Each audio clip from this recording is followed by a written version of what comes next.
Why is worship more important now than ever before? With churches closed, worship looks a little different than it used to. Well, in this episode, I sit down with David Hernandez to talk about the importance of worship in difficult moments. If you stick around till the end, you'll get to hear David share a worship song that's an anthem for life when things don't seem to go our way. Check it out.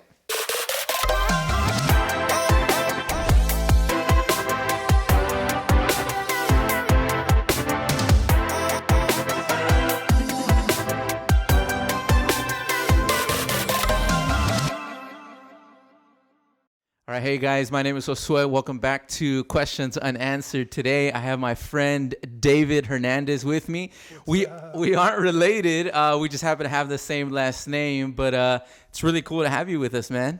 Yeah, man, it's good to be here. And yeah, I guess that Hernandez last name is kind of popular, especially here in California. Yeah, for sure. So David is a worship leader. He is also a youth and young adult pastor down in San Diego, California. And David and I go way back. We met up at Pacific Union College when we were both undergrad students, and we've kind of developed a really cool friendship over the years, especially because of ministry. And in this episode, we're going to be talking a little bit about worship. This is an area that David is super passionate about. He has years of experience leading worship back in college when we were at PUC, at Andrews University, at the Adventist Seminary out there. And David is just somebody that I've come to admire, and especially his heart for worship. So we're just gonna we're gonna get into that a little bit in this episode. Yeah, I'm excited to be here, man, to be a part of this, and hopefully answer some questions and just kind of give you my perspective on what worship is to me and stuff. Yeah. So obviously, as you know, right now, we're recording this during the coronavirus pandemic. Correct. Everybody's kind of on edge. They're not sure what's going on and stuff like, churches are closed and everything. Definitely. But the first question that I have for you is, why do you think worship is so important right now? Yeah. So when I think about these times and when I think about, what we're going through right now as a community, as a country, and basically worldwide, we see this pandemic happening. And a lot of times worship is a way for us to deal with some of the pain and some of the hurts that we're going through. I think about Paul and Silas when they were in prison. They found themselves actually worshiping probably one of the hardest times of their lives. They had just been beat, right? They had just been put in the inner cell, but they found themselves worshiping. And so to me, worship is so important in these times because sometimes, even though I may be sad, even though I may be anxious, there's something about worship. There's something that happens during worship. And sometimes it takes a little bit of worship to be freed from some of those things, just kind of like what Paul and Silas went through, right? Through their worship, they were actually freed, right? Yeah. And so a lot of times in these times, it'll take something like worship. It'll take something like having faith in God and believing in Him and being able to worship Him. Yeah. So what would you say, some people aren't as gifted as you are. And by the way, tell us, this is where I probably should have started, but tell us a little bit about how you got into worship. Where did that all start? Is that something you've always been into, or was there a moment in your life where worship just kind of became your thing? No, so I always liked singing, but I was a little shy to sing. And when I came to the academy here in Modesto, I came to Modesto Adventist Academy, known as CVCA now.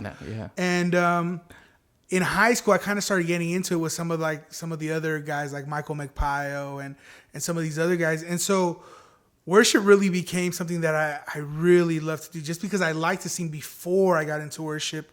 But then I had people who invested in me, right? Like Godfrey Miranda, Andrew Yama. Some of these guys really took the time to incorporate me in some of their worships and teach me things, kind of disciple me in the process. And then going into Andrews, PUC, Jason DeSena also, took the time to work with me and help me develop some of those skills, So that's kind of how I got involved with worship, and also just wanting to learn more. And I just loved worship, active worship. Yeah. So, you've led worship in tons of different places. What's what's one of the highlights or one of your favorite memories of leading worship? Doesn't have to be the top, because I know sometimes, that can be a lot of pressure, but it's hard to like compare situations. yeah. But I would say like my favorite thing about worship is literally just hearing people sing, right? Just not us, those who are on the stage, but the congregation, right? So when we make opportunities, when we create spaces for them to be able to sing, it's just so powerful. And so this happened at PUC, this has happened at Andrews and other places. But those moments are just so special. When the band cuts out, or when you just allow them to sing while the band is still playing, but the singers cut out, just to see the response of worship. I mean, it's just phenomenal. So I just love that. Yeah. No, I haven't led as much, worship as you have, but I totally resonate with that experience of like, just hearing everybody, in the congregation singing. It's absolutely powerful. So, we're kind of coming back to this, question of the coronavirus and worship and stuff like that. You mentioned worship in the context of singing, but what would you say to somebody that, might have been might have been in your shoes in the past, where they're like, hey, I'm not a singer, are there different ways, that you see of worship happening outside of like, singing in church? Because, obviously our churches are closed and stuff like that. Of course. So a lot of times, I mean, worship is more than just an act of singing, right? Like worship is a lifestyle, right? So like, who are you worshiping, right? So it doesn't have to necessarily be through singing. It could be, with your tithe. And I know right now, this is definitely like a struggle for a lot of people right now, because a lot of people don't have jobs, right? But I think it's our faithfulness to God and the way we worship, right? So it could be through tithe, it could be through our time, it could be various different ways. Like singing and playing is just one avenue of worship. So whatever it is that you love, whatever it is that you enjoy to do, like you could worship through that. Yeah, for sure. No, I totally agree. So what would you say, right now, obviously this whole situation is kind of a mess. What has worship looked like for you? Obviously, churches have been closed for almost 2 months now. So you're not up front, or are you up front, like leading worship and stuff? And at our church, we're still streaming. And so I've been able to do some worship through that. Is it the same experience? It's definitely not the same experience. It's not the same experience.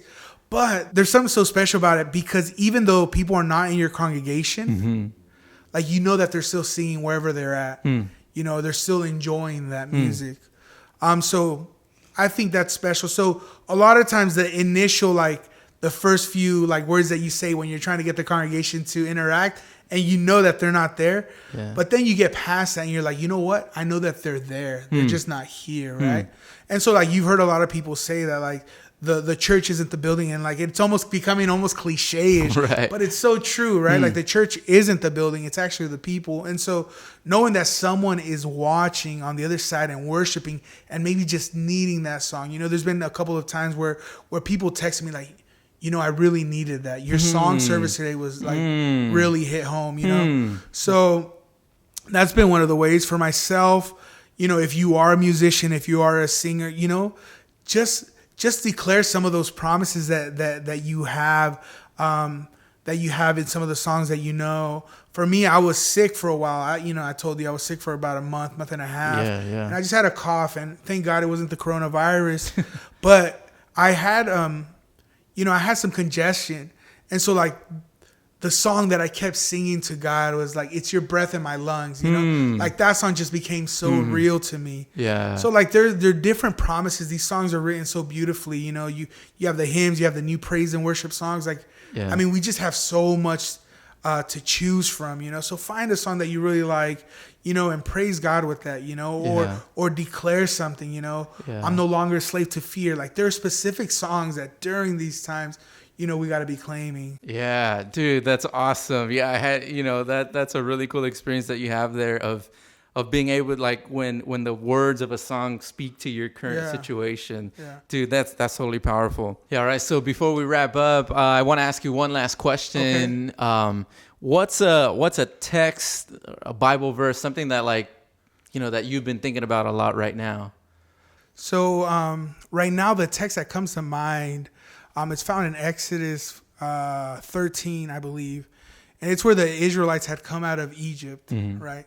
And so they had been enslaved, right? We know that there were slaves in Egypt, and they come out, and God opens the Red Sea for them, right? Yeah. So when they cross to the other side, they worship Him. They sing a song of victory. And so to me, like right now, the text that really plays a lot in my mind right now. Yeah. Because I feel like right now we may be struggling. Yeah. But in a few months, in a couple of weeks or a few months, whatever it is, like we're gonna be able to sing songs of victory. So like that really speaks to me right now. Yeah, for sure. I definitely think, like, looking back on the experience of the Israelites, where they're stuck between, they've got the Red Sea in front of them. Pharaoh's They've got coming, and everybody, we have that sense of anxiety right now, with kind of looking back, like, man, things aren't good, and we're kind of stuck, between a rock and a hard place right now. So yeah, dude, no, that's beautiful. Well, David, thanks for being, here with me this one. And so we want to thank you guys for tuning into this episode, and we really want to encourage you to come and see the next one. We're going to be talking about a more practical side of worship, how to pick a worship set, how to pick a worship team. And David has a lot of experience in that area, so we're going to pick his brain a little bit. So we want to encourage you and remind you to like, comment, subscribe, share this with your friends. David gave a lot of shout outs to a lot of his mentors and people. And I'm sure every one of us has somebody in our lives that played a key role, like the people that did in David's life. And so, this is an opportunity for us to kind of talk about that and see how God has kind of just put people in our lives that have, inspired us, that have really worked with us, taken us under their wing. And so it's awesome. Well, thanks so much, David, and we'll see you guys in the next episode. Yeah, see it. All right.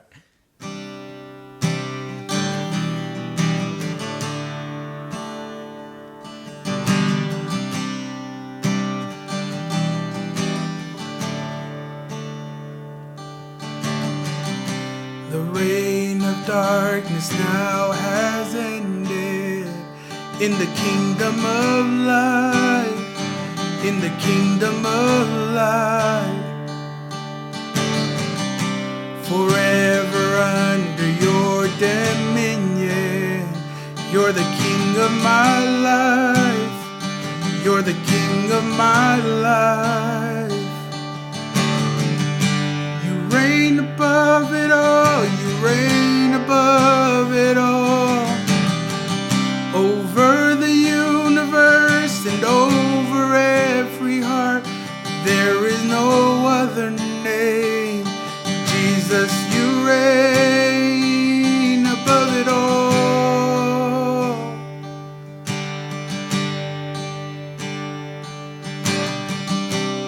On the cross, the work was finished. God, you poured out your life just to give us new life. Now from the lips of the forgiven, hear an anthem will rise, 'cause Jesus, you're alive, yeah. You reign above it all, you reign above it all, over the universe and over every heart. There is no higher name. Hey, Jesus, you reign above it all.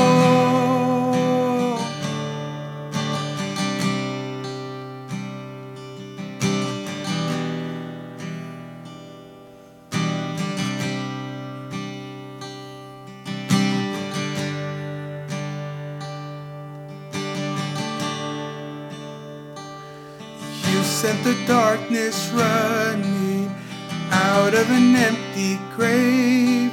Now seated alone in glory, enthroned on the highest praise. sent the darkness running out of an empty grave. Now seated alone in glory, enthroned on the highest praise. You sent the darkness running out of an empty grave. Now seated alone in glory, enthroned on the highest praise. You sent the darkness running out of an empty grave. Now seated alone in glory, enthroned on the highest praise. Yeah, you reign above it all. You reign above it all. Over the universe and over every heart, there is no higher name. Hey, Jesus, you reign above it all.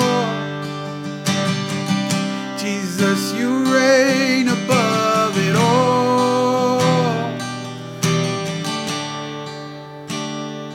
Jesus, you reign